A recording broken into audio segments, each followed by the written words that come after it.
गुजरात के वडोदरा में 3 स्कूलों को बम से उड़ाने की मिली धमकी, जिसके बाद इलाके में सनसनी फैल गई। ये धमकी ईमेल भाईले के इलाके में वाक़े नवरचना स्कूल के प्रिंसिपल को मौसूल हुई, जिसमें कहा गया था कि स्कूल के करीब वाक़े पाइपलाइन में बम रखा गया है। धमकी देने वाला शख्स इस बात का दावा कर रहा था कि ये बम स्कूल को निशाना बनाने के लिए रखा गया है। ये धमकी ईमेल जुमे की सुबह 4 बजे मौसूल हुई, जिसके बाद पुलिस फौरन हरकत में आ गई। Bomb disposal team, crime branch और मुकामी पुलिस फोर्स की टीमें चाय वक़ू पर पहुंच गई और तफ्तीश का आगाज कर दिया। ईमेल के मौसूल होने के बाद स्कूल के तलबा को एहतियातन आज के दिन तातील दे दी गई ताकि मुमकिन खतरे से बचा जा सके। पुलिस हुक्काम का कहना है कि उन्होंने धमकी देने वाले शख्स की तलाश शुरू कर दी है और इस बात का पता लगाने की कोशिश कर रहे हैं कि इस धमकी के पीछे कौन है।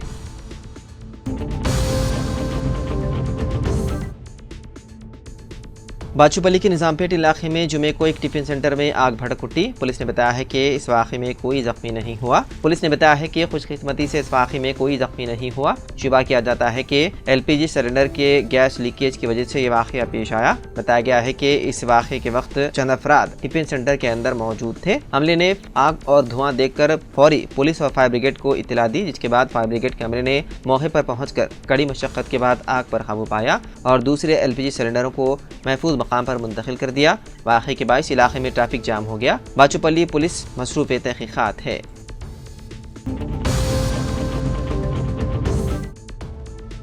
उत्तराखंड के जिले उत्तरकाशी में जुमे की सुबह 30 मिनट के अंदर 2 बार ज़लज़ले के हल्के झटके महसूस किए गए। फिलहाल ज़लज़ले की वजह से किसी जानी नुकसान की इत्तला नहीं है। डिस्ट्रिक्ट डिजास्टर मैनेजमेंट सेंटर के इंचार्ज DS पतवाल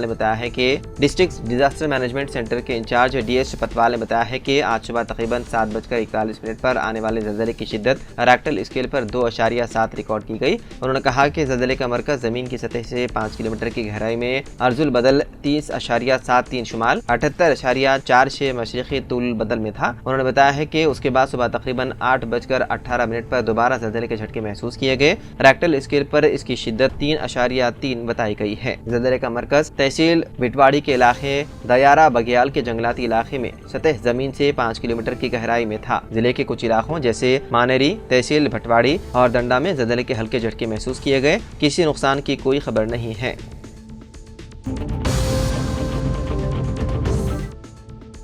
शहरदाबाद के मसरूफ तरीन इलाके लकड़ी का पुल पर एक कंटेनर गाड़ी उलट गई, जिसकी वजह से ट्रैफिक की आमदरफ्त में खलल पड़ा। इस वाक़े की वजह से न सिर्फ लकड़ी का पुल बल्कि आसपास के इलाकों में भी ज़बरदस्त ट्रैफिक जाम हो गई। वाक़े के बाद हुक्काम ने कंटेनर को हटाने के लिए फौरी तौर पर 2 हेवी ड्यूटी क्रेनें तैनात कर दी। सूरत हाल को काबू में करने के लिए ट्रैफिक पुलिस ने गाड़ियों को मुतबादिल रास्तों की तरफ मोड़ दिया। बताया गया है कि लकड़ी का पुल की सड़क से कंटेनर को कामयाबी के साथ हटा लिया गया और आम ट्रैफिक की रवानी को बहाल कर दिया गया। इस वाक़े में किसी के भी जख्मी होने की इत्तला नहीं है।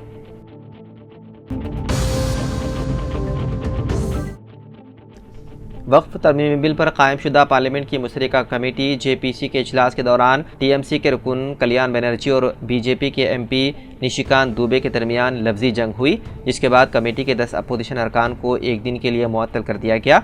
रिपोर्ट के मुताबिक इजलास में हंगामा उस वक्त हुआ जब कल्याण बनर्जी ने इजलास को इतनी जल्दी बुलाने पर सवाल उठाया, जिस पर निशिकांत दुबे ने सख्त एतराज़ किया और दोनों रहनुमाओं के दरमियान शदीद टकराव शुरू हो गया। उसके बाद इजलास को कुछ देर के लिए मुलतवी कर दिया गया। कल्याण बनर्जी का कहना था कि इजलास की इतनी जल्दी क्या ज़रूरत थी। उन्होंने इस पर सवाल उठाया कि आया इस बिल पर जल्दी फैसले की कोई खास वजह। उनके इस सवाल का जवाब देते हुए निशिकांत दुबे ने कहा कि हुकूमत ने इस बिल को अहमियत दी है और इस पर जल्दी फैसले की जरूरत है। दोनों के दरमियान ये बातचीत इतनी बढ़ गई कि दोनों के दरमियान लफ्जों का तबादला शदीद हो गया और उसकी वजह से इजलास को आर्जी तौर पर मुलतवी करना पड़ा। जैसे ही तनाज़ा बढ़ा, कमेटी ने अपोजिशन के 10 अरकान को मुअत्तल कर दिया, जिन्होंने इस बहस में मुदाखलत की थी। उन अरकान की मुअत्तली ने इजलास की फिजा को मजीद मुतनाज़ा बना दिया और इजलास को 27 जनवरी तक मुलतवी करने का फैसला किया गया।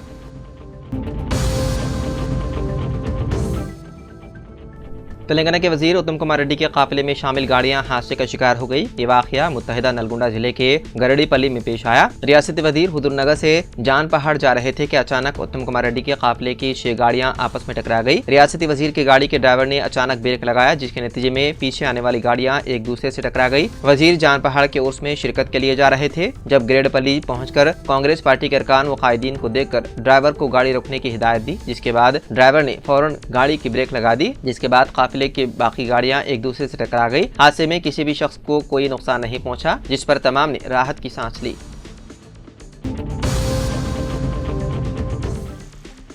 महाराष्ट्र के भंडारा में एक ऑर्डिनेंस फैक्ट्री में बड़े धमाके की इत्तला मिली, जिसमें 5 मुलाजिमीन की मौत हो गई। धमाका फैक्ट्री के आर ब्रांच सेक्शन में हुआ। हादसे में कई दीगर मुलाजिमीन जख्मी भी हुए, जिन्हें फौरी तौर पर एम्बुलेंस के जरिए अस्पताल मुंतकिल किया गया। धमाके की शिद्दत इतनी ज्यादा थी कि उसकी आवाज दूर दूर तक सुनाई दी, जिससे इलाके में अफरा तफरी मच गई। मौके पर बड़ी तादाद में लोग जमा हो गए और आखिरी इत्तला मिलने तक इमदादी कार्रवाई जारी थी। हुकाम ने धमाके की वजूहात जानने के लिए तहकीकात का आगाज कर दिया। इब्तिदाई इत्तलात के मुताबिक धमाका फैक्ट्री के आर ब्रांच सेक्शन में हुआ, जहां हथियारों की तैयारी और जखीरा किया जाता है। पुलिस ने पूरे इलाके को सील कर दिया और तहकीकात में मसरूफ है।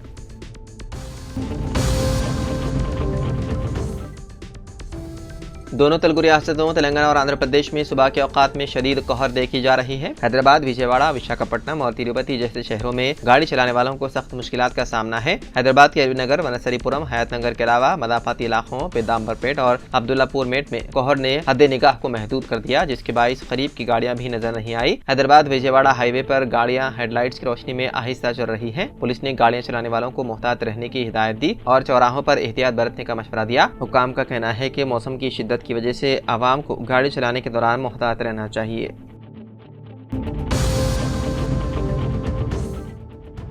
नकीबुल अशराफ बारगाह हज़रत शेख अब्दुल कादिर अल गिलानी बगदाद शरीफ, हज़रत सैयद पीर सलमान अल गिलानी इन दिनों हैदराबाद तशरीफ लाए हुए हैं। हज़रत क़िबला का क़याम हिल फोर्ट हवेली नवाब जमालुद्दीन अली खान मुत्तसिल करांजली में है। हज़रत क़िबला रोज़ाना सहर 3 बजे से शाम 5 बजे तक अक़ीदतमंदों और अवाम से मुलाकात करेंगे और बैत से भी सरफराज करेंगे। साबिक़ा मामूल इतवार को बैत करने का सिलसिला नहीं रहेगा। रोज़ाना मुक़र्रर अवक़ात में मुलाकात और बैत की सहूलत रहेगी।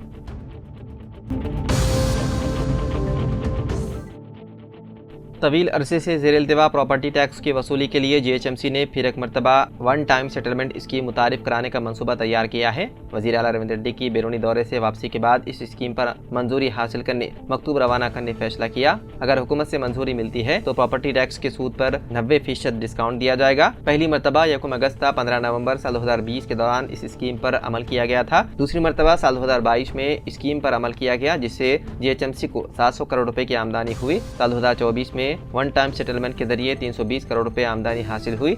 इस मरतबा भी आमदनी हासिल करने के लिए इस स्कीम को फिर से शुरू करने और 90% सूद मुआफ करने का मंसूबा तैयार किया गया है। प्रॉपर्टी टैक्स दहिंदगान को सिर्फ 10% सूद ही अदा करना होगा। अहदेदारों को उम्मीद है कि इस स्कीम पर अमलावरी करने से बल्दिया को 500 करोड़ रुपए की आमदनी होगी।